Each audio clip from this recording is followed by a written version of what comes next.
He's an ardent defender of progressive values, at the ready to fight President-elect Donald Trump on any assaults to California values. He's convened a special session to pass a multi-million-dollar litigation fund, preparing the state for the incoming Trump administration. We discuss the missteps of the Democratic Party and his political future. Is Governor Gavin Newsom the leader Democrats need? I sit down one-on-one with Newsom for his first broadcast interview since the election. I'm Giselle Fernandez, and this is a Spectrum News One special. Governor Gavin Newsom, one-on-one.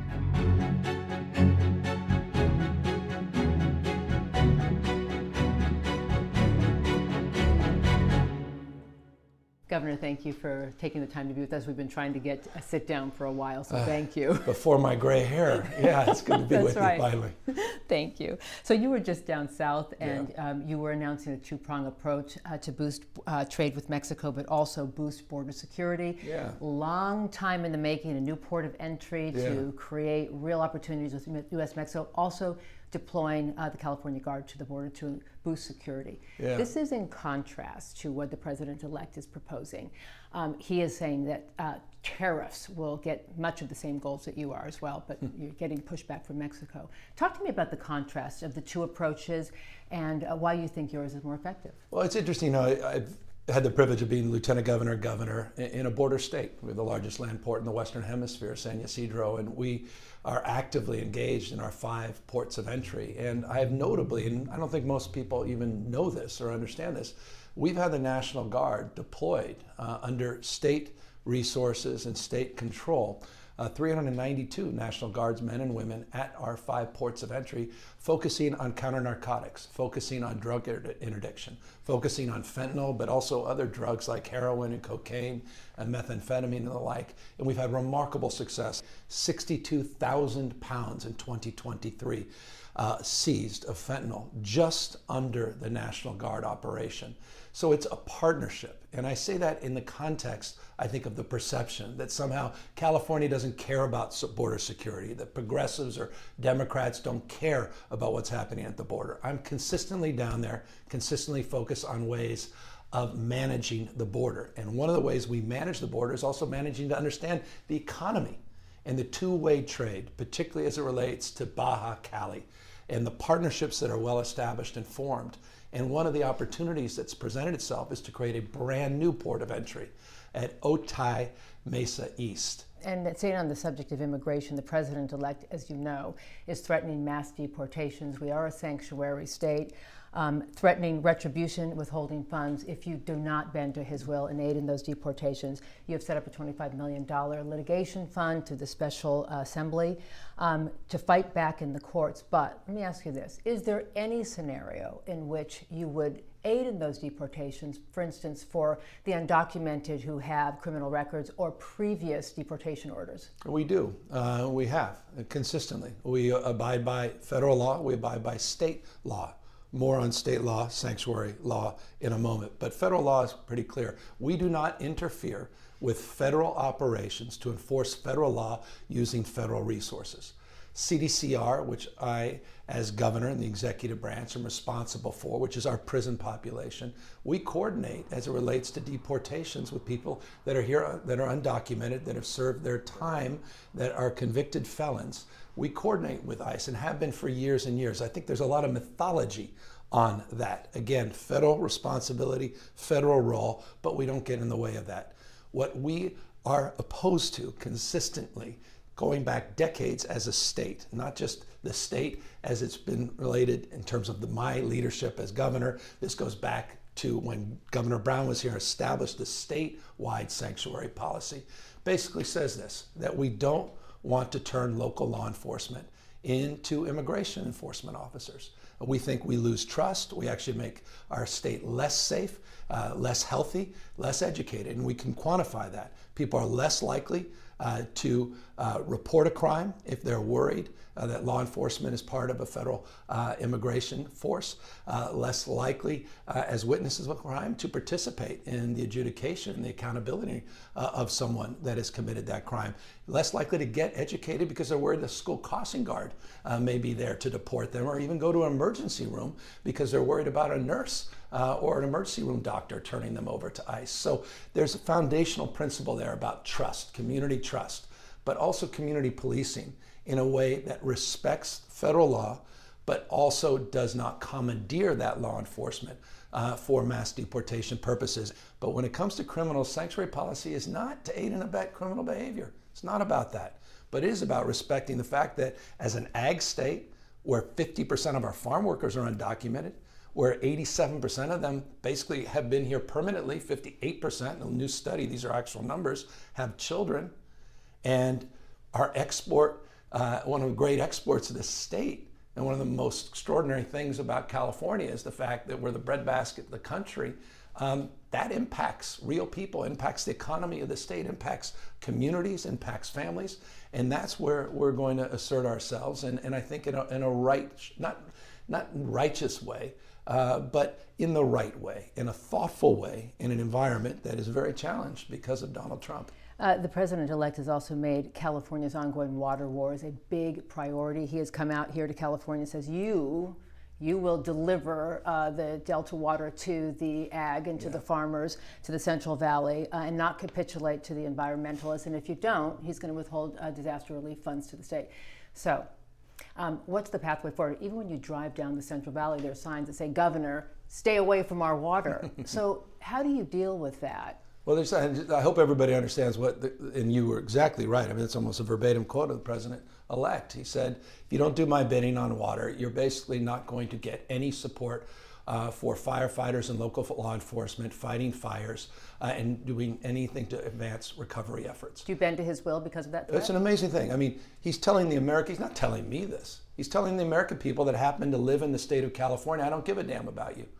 In a time of great peril and need, in an emergency, you're no longer an American.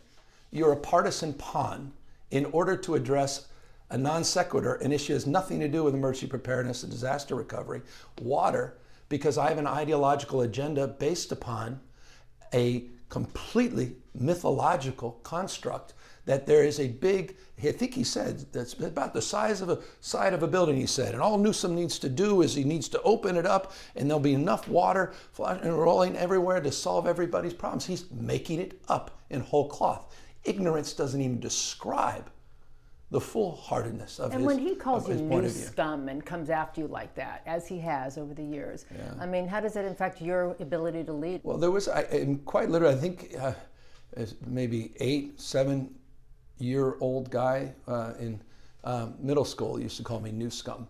Now I have a 78-year-old calling me new scum. So it's familiar. I think it was the bully of Baltimore Street in Corte Madera, California used to call me that. How pathetic. I got 4 kids. I mean, just think about this. This guy's the president-elect and he talks to people like that. It's a yawn. That said, nothing new there. He's trying to get under our skin. That said... Does he get under your skin? Well, it gets me under my skin when he hurts people in my state. And by the way, the vast majority of these people that he's talking about in emergency preparedness are people who likely supported him. The biggest impacts on wildfires are in rural parts of the state, Trump parts of the state. The difference is, I have their back, I'm not going to turn my back. Donald Trump will turn his back if you don't do his bidding or don't support him. And it says everything, I think, about him. And it says, I think, everything about us and who we are as a state. Many parts, one body. I don't care if you supported Trump or you opposed Trump, I have your back. I'm not going to talk down to you, I'm not going to talk past you, and I'm going to try to work with the president-elect. I have an open hand, not a closed fist, but if he attacks you, attacks our values, attacks our diverse communities, if he belittles vulnerable folks, I'm going to stand tall and firm, and we're going to push back. That's just the way I'm wired, and I'm going to do my best for this state. You've traveled to red regions of our state, Fresno, Colusa, you're going to Kern. Yeah. During Trump's first administration, California filed 120 lawsuits. 80% of them you won. The judiciary has changed, it's leaned right. Yeah. How will it be different? Well, we're concerned about that. I mean, in fact, you're exactly right. It was 122 lawsuits, and a lot of them were adjudicated in our favor. Some of them disappeared on procedural grounds, And that's a point of consideration. They're much more sophisticated now. And I know there's sort of a laziness in the Project 2025, a hyperbole that came about Democrats talking about Project 2025, but it quite literally is a playbook. The head of it, what likely will be the head of the OMB, which is basically the budget office, is one of the principal architects of 2025. So that's where you get in under the hood on the budget and you really start to play leverage games. So we take it very, very seriously, all these things. The good news is it's a predictable playbook. We have had the experience. We are more than prepared. This is not a small, isolating state. California's size of 21 state populations combined, a $3.89 trillion a year economy, a tentpole of the American economy, the center of innovation and entrepreneurialism, more scientists, engineers, more Nobel laureates and patents emanating this state than any state in this country. The vibrancy and the resiliency of the state can withstand 4 years of Trump, but we have to be prepared. Long-winded way of saying that's why we're doing the special session, because we're not going to be flat-footed. And he's going to hit the ground running on January 20th. We're going to hit the ground running on January 20th. I'm not going to wait to react. I'm going to anticipate, but we're not going to strike first. This is not about us suing the Trump administration. I hope we never have to spend a dollar on lawsuits.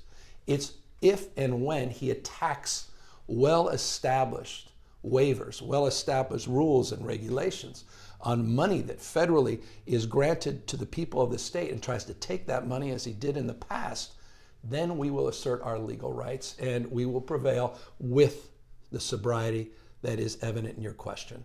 The federal courts have changed and they go judge shopping in very sophisticated ways. And of course, if they end up in the Supreme Court, so many ways, that's predetermined because the ideology that has dominated now the federal judiciary. Governor, this is, I'm told, the first sit-down broadcast interview you've done since the elections. You've had time to process what you call a total shellacking of the Democratic Party. Many of the progressive values and mandates that you have fought for your entire political life. Immigrant rights, women's rights, reproductive rights, trans rights, climate solutions, all under attack and rejected by a large swath of this country. I'll get to the impact on the party and what needs to happen there. But for you personally, how big a blow to everything you fought so hard for? Well, I feel that way. I mean, I feel like it's America in reverse. These guys want to bring us back to a pre-1960s world. The year of my birth in 1967, blacks couldn't marry whites in 16 states. My entire life, quite literally, from my first breath to, the last few decades has been about the expansion, the nationalization of rights. And now you're seeing rights regression on voting rights, LGBTQ rights, on civil rights, on women's rights, not just access to abortion, access to contraception. And it breaks my heart. It does. I take it very soberly and seriously. I've been on the offense. I'm like, where's my party? I said this a few years ago. We got to get back on the offense. We got to take it to them. And I've been asserting myself, not just complaining. I opened a PAC to start doing that. And we've been on the offense, did billboards, did ads, debated that guy Ron DeSantis, who has been on the several forefront. times on Fox News. Yeah, going on Fox, went on Truth Social when I think the first Democrat to do that, certainly the first governor in the country to do that years and years ago. And I'm iterating, I'm trying to be accountable. But obviously I'm worried. And when I say shellacking, look, I'm not naive. It was a close election at the end of the day, and you see how close it's gotten post-election as it relates to the congressional, particularly in the House of Representatives. But when you lose 7 swing states, and that's what I mean. And the popular vote for the first time in 20 years. It reminds me so much of 20. It's interesting that when I got sworn in as mayor, it's so reminiscent to me. I was waking up today. It reminds me of 2004 all over again, because that was the last time we saw a popular vote go with the Republican. We lost both houses. And what's remarkable about that, in 2006, we took back both houses. There was the emergence of someone by the name of Nancy Pelosi, who became a dominant household name, someone by the name of Barack Obama, and we won with 53% of the vote 4 years later in 2008, the biggest popular vote win. So a lot of this, there's no long honeymoons in politics. Trump, these guys act like they're all that right now. Hold on. And so a little sobriety on both sides, humility, grace, deeper understanding. We're in that introspective moment. What could we have done better? What worked? And it's confusing. And if I may, just extending the point, think about Missouri. It was Trump plus 20. But in that same Missouri ballot, $15 minimum wage passed. That same Missouri ballot, they supported abortion rights. That same Missouri ballot that went 20 points for Trump, they supported mandated paid sick leave. Progressive principles supported in a red state, blue policies supported in a red state. What did seem to be rejected in this election more broadly were some of the social justice issues. And I think the culture wars. Yes, and that gets, and I think that's an area where we get into a lot of spectrum issues that you've talked to my wife about, issues around that really played, I think, a dominant role here with working class, multi-ethnic working class men in particular that crossed over. But there is something more. And in the reflection of the Democratic Party, you've looked to the narrative of, let's say, Bernie Sanders on the far left, who says, the party got elitist, and we shouldn't be surprised that the working class abandoned the Democratic Party because the party abandoned them. Yeah. Is he right? Well, I think I've really digested that because I think what Bernie has identified is this trend line that's now a headline, and he's been on this for decades and decades, and he's spot on about that. But I think about Biden in the context of what the infrastructure bill represented and what the IRA represented and the CHIPS and Science Act represented and 400 bipartisan bills that he signed represented, and what he did across the spectrum to focus not just on economic growth but inclusion, and how he had a worker-centered industrial policy that was talking about bringing supply chains of manufacturing back to the United States of America. Industrial policy. That was a centerpiece of his three-legged economic stool. It was everything Donald Trump could have dreamt about, and he's about to take credit for. Watch that space. He'll marginally change each of them, rename and brand them as his own, and get the fruits and the benefits of those investments, which are occurring in real time. But isn't that incumbent upon the Democratic Party to have messaged that better? Yeah, because they failed to do that. I think it's messaging, but it's also what we came out of. Back to my point. I mean, just sort of this boomerang of where we were. I mean, we're 14.8% unemployment not that many years ago. We may have the lowest unemployment in our lifetime, lowest unemployment for blacks, Hispanics, and women, the lowest unemployment for disabled people under the Biden administration, but no one felt that. And of course, we all have, and this goes to Bernie's point, we haven't solved these systemic issues that are real, that are people living paycheck to paycheck. The fact that the bottom, not just half, it feels like the bottom 90% of society feels like they don't matter and we don't care, and the society's rigged against them. And the wealthy are getting even wealthier, and the incumbent party, by definition, is the status quo party in that respect, and so much branded towards that. So look, I think I haven't fully digested this. I think back to humility. It's been a few weeks. It presents itself, a deeper understanding of all these things. There's so much punditry on this. You have said the Democratic Party is clearly broken, needs a new generation of leadership. You said needs a fighter, so that whole Michelle Obama. When did I say that? I'm telling you, I did my research. Unbelievable. I may have said that before the election. I may have said that even before. Michelle Obama's whole adage that gained a lot of traction: when they go low, we go high. Yeah. There are many people who say that don't work with a ruthless I want it to climate. Work though. See, I love that. We all want that, right? If I was I'm like, of course we want that. But it's tough. No, I mean, you got to look. These guys have been succeeding in these. And I was talking about this before the election. And that quote is before the election because it's what was happening in the state level. The rights battle, those rights we talk about, this rights regression, is really happening on the front lines of that are happening in the states. And they've been cleaning our clock. Anything with three letters, DEI, ESG, CRT, now it's DOJ, FBI, IRS. I mean, these guys are just full-on, full-throated assault. They shape-shift the conversation, they weaponize a grievance, they other everybody else, they scapegoat, and they weaponize this with a surround sound machine that's next level, and now it's deep into the whole, not just manosphere of podcasts, but more broadly, and now it has a surround sound that's more granular. It's not just Fox and Newsmax and One American News. So these guys are another level in terms of what Democrats need to be doing in terms of going on the offense, shape-shifting our narrative and message, and continuing, I think, in the spirit of what Bernie Sanders and others are saying, and that's addressing these systemic issues. You have the lowest approval ratings you've had in a long time. 49% of the folks here do not think the state is on the right track, economically especially, Yep. affordability, housing, etc., regulations. All the above. People leaving the state to other states, particularly Texas. Hollywood, I just spoke to a Hollywood studio chief that says we can't keep production here. Right. We have to go out. Aerospace, another.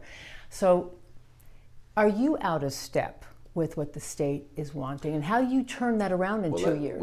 I want to unpack all that. Let's talk about, we have more Fortune 500 companies than we've had in over a decade. 2014, we've not had as many Fortune 500 companies than we do today. The population's growing, so that's a fact check. Population's growing again in California. We have record-breaking tourism last year in the state of California. The deficit has been erased in the state of California. We have unprecedented investments to address the issues of affordability as it relates to housing, address the vexing issues of homelessness that's been around for decades and decades. I'm looking to double the tax credit as it relates to the issue of Hollywood and the issue of productions leaving the state. So in every one of those areas, we're making investments, unprecedented investments, and putting a lot of energy to addressing these systemic challenges that predate California. You have even said that predate this administration, that is. But you have even said you don't oftentimes recognize your own state, right? That's voted for Prop 36. You ardently fought against. Oh yeah. Well, I just thought that was a mistake because. But does it mean that you're out of step with what California now is wanting? It's a feeling people have. The Prop 36, by the way, which overwhelmingly was supported, I recognize it, doesn't have $1 for substance abuse treatment and didn't address organized retail theft. It was advertised as a retail theft initiative, didn't even address organized retail theft. And we had already legislated all the retail theft components of it before it even got on the ballot formally. So it really is a drug policy reform that puts people in prison, state prison, for up to 3 years. But again, that's what people wanted. And the prisons are full and can't take any more people. It's what the people wanted. And by the way, it also requires to cut mental health and school truancy funding. It's fact, because it takes money away from Prop 47, and the savings of 47 actually went to those programs. So that's what the people wanted. I had a different point of view. I deeply recognize what people are, but let's also make this point. I'm one out of touch when it comes to crime and violence. I put $1.1 billion into grants, vertical prosecution grants, $287 million into retail theft grants. You can ask the CHP. They've never been asked to do more in Bakersfield, in San Bernardino, in Oakland, California, in San Francisco. I talked about the National Guard and the border. You concerned about Elon Musk having an outside role in the new administration? Of course. How could you not be? You think California will face cuts from his new agency he's going to lead? I mean, I can't wait to see the recommendations coming out of that. I mean, these guys, you can't run, you can assert dictatorial attitudes, but you can't run a dictatorship. The founding fathers were pretty wise. Popular sovereignty, checks and balances, the best of Greek democracy and Roman Republic. I'm with the founding fathers. I think they set this moment up in a pretty decent way, and I have more confidence in our ability to weather the next 4 years. Either Elon Musk's version of Doge or whatever the hell he calls it, or Trump's version of his 2.0 presidency. We're nearing the end of the year. The holidays are coming. We're a more divided nation than we've ever been. We're seeing the country change before our eyes, which is infusing hope in a lot of people and deep fear in others. Yeah. What's your message to the country and to California on how you view the future of this nation? The state is resilient. This country is resilient. I think we're all proof that anyone watching that we haven't given up yet. We haven't given in to cynicism and fear. We're the antidote to that anxiety. And so I just have more confidence. And I'll say this. We also have more in common. My God, we all want to be protected. I mean, that's not some Democrats. I've never been a defund police guy. I've told you about what we're doing on the border. Happened for years and years. Retail theft, we've been on that for years and years and years. We didn't wait for an initiative on that. We all have to do more there, but protected. We also want to be respected. I think that's a big part of this. People don't feel heard. They don't feel seen, and they push back. You're going to pay attention to me now? I voted for Trump. You paying attention to me now? So you talk about me going to Kern or going back up to Calusa or down to Bakersfield where I was last week. That's about the 25th time I've been there. I'll keep going back over and over again because I have responsibility to have the backs of people that didn't support me or parts of the state that don't feel like they're being supported. And we also want to be connected to something bigger than ourselves. And I think that's also a big reason that, it is a big reason that I'm so committed to public service. We have more people volunteering in California than the Peace Corps. We created a service initiative the likes of which no state in America has ever seen. College Corps, Youth Corps, and Climate Corps. You're going to be hearing a lot more from me on this. It's about shared experiences. Doesn't matter you're Democrat, Republican, rural, urban, north, south. I'm talking Redwood Coast to the border, not just San Francisco to LA. We have to express ourselves through shared experiences. There should be compulsory service of some type in this country. And if I have my way, I'm trying to figure out a way of doing that in the appropriate way in California. No one likes to be told what to do, but I'm incentivizing it in unprecedented ways in California. So that's my approach to how we solve some of these problems, because again, just simply have so much more in common than the punditry in our politics suggests. Governor Gavin Newsom, thank you for taking the time. I hope you. it's the first of many times we get to sit together. Good to be with you. Next time, I'd like to be in the mansion or in your home and up north, and to be with your family. Thank you so very much. Appreciate your time. Thank you.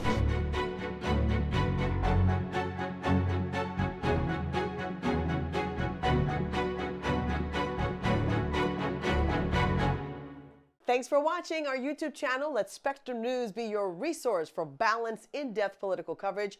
And click the subscribe button here. You can also download our app and watch us on TV to learn more about the candidates, where they stand on the issues, and more. We'll see you then.